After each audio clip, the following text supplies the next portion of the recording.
Baik, Assalamualaikum warahmatullahi wabarakatuh. Perkenalkan, nama saya Andika Matovani dengan PM 235 empat. Pada kali ini saya akan menyelesaikan sebuah tugas dari mata kuliah Penerapan Kecerdasan Buatan. Nah, ini langsung aja saya. Nah, karena kan saya di kelompok 2 dan satu lagi anggota kelompok saya tidak berkompeten dalam melaksanakan mengerjakan tugas, maka saya akan memperhatikannya secara sendiri dan membuatnya secara sendiri. Nah, karena saya kelompok 2, saya di bagian support vector machine. Nah, apa itu support vector machine atau disingkat SVM? Adalah algoritma pembelajaran mesin yang digunakan untuk klasifikasi dan regresi. Termasuk dalam kategori supervised learning, pembelajaran terawasi. Nah, struktur-struktur dan ya. Struktur dasar dari SVM adalah yang pertama adalah hyperlength. Apa itu hyperlength? Hyperlength adalah garis bidang atau bidang n dimensi yang memisahkan dua kelas. Kemudian ada support vectors, yaitu titik-titik data terdekat dengan hyperlength yang memiliki peran sebagai menentukan posisi dan orientasi hyperlength. Kemudian ada margin. Apa itu margin? Margin adalah jarak antara hyperlength dan support vektor terdekat yang memiliki tujuan untuk memaksimalkan margin untuk meningkatkan generalisasi model. Kemudian ada optimasi. Tujuan dari optimasi adalah untuk mencari WW dan BB yang memaksimalkan margin. Kemudian visualisasi. Ya, gambar struktur SVM itu hyperlength, garis lurus yang memisahkan dua kelas, support vectors, titik-titik yang berada tepat di margin, dan margin, area kosong di sekitar hyperlength. Nah, pada gambar ini kita bisa melihat visualisasi dari SVM-nya, seperti margin, hyperlength, dan support vector. Nah, kemudian jenis-jenis SVM. SVM ini terbagi menjadi dua, yaitu linear SVM. Yang pertama digunakan untuk data yang dapat dipisahkan secara linear. Kemudian hyperlength berbentuk garis lurus. Kemudian ada non-linear SVM, digunakan untuk data yang tidak dapat dipisahkan secara linear dan menggunakan kernel trig seperti RBF, polinomial, dan sigmoid. Kemudian kernel trig. Apa itu kernel trig? Apa itu kernel? Kernel adalah fungsi yang mengubah data ke ruang dimensi yang lebih tinggi untuk memungkinkan pemisahan non-linear. Jenis-jenis kernel. Kernel itu adalah linear kernel yang digunakan ketika data sudah dapat dipisahkan secara linear.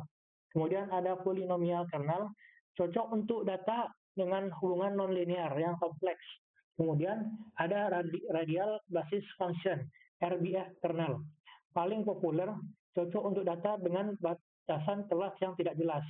Kemudian ada sigmoid kernel, mirip dengan fungsi aktivasi neural network dan cocok untuk kasus tertentu. Kelebihan dan kekurangan SVM. Kelebihannya terdapat yaitu efektif untuk dataset dengan dimensi tinggi. Kemudian tahan terhadap overfitting jika parameter diatur dengan baik. Kemudian dapat menangani data linear dan non-linear. Nah, kekurangan dari SVM ini adalah tidak cocok untuk dataset yang sangat besar, yaitu membutuhkan waktu training yang lama. Kemudian memerlukan tanding parameter seperti C dan gamma. Kemudian sulit diinterpretasikan dibandingkan dengan algoritma lain seperti decision tree. Nah, di codingannya, saya akan menunjukkan codingannya seperti ini. Nih. Di sini beberapa contoh besar data kecilnya. Nah, di sini ada konversi teks ke vektor TF-IDF dan membuat pipeline dengan SVM.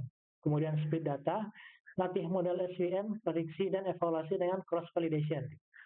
Nah, di sini dengan akurasi pada dataset 0,0 dan akurasi pada cross-validation 0,4333. Nah, di sini kita masuk dengan menggunakan dataset dari, saya menggunakan Kaggle dengan namanya sms.indo.csv.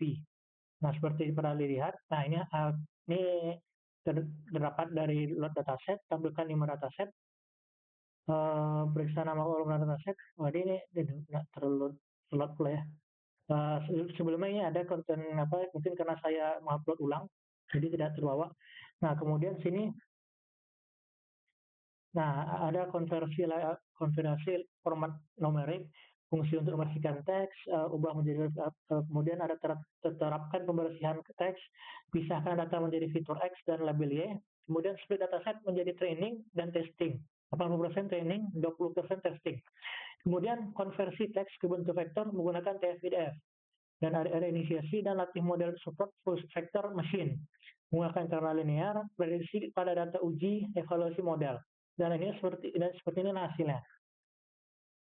Ya, itu klasifikasi di polar set dengan indeks kategori pesan dengan akurasi 0,98669. Nah, seperti ini ada raport procession, recall, F1 score, dan support. Nah, di sini akurasinya 0,99 ya, F1 score, dan support. Ini macro average dan weight average. Nah, balik kita ke codingan, ke PPT.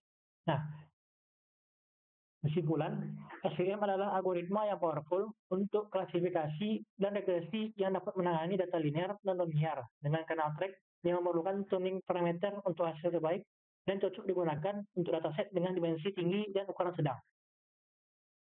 Sekian presentasi singkat dan dari saya Andika Tovani. Jika ada salah mohon dimaafkan. Assalamualaikum warahmatullahi wabarakatuh.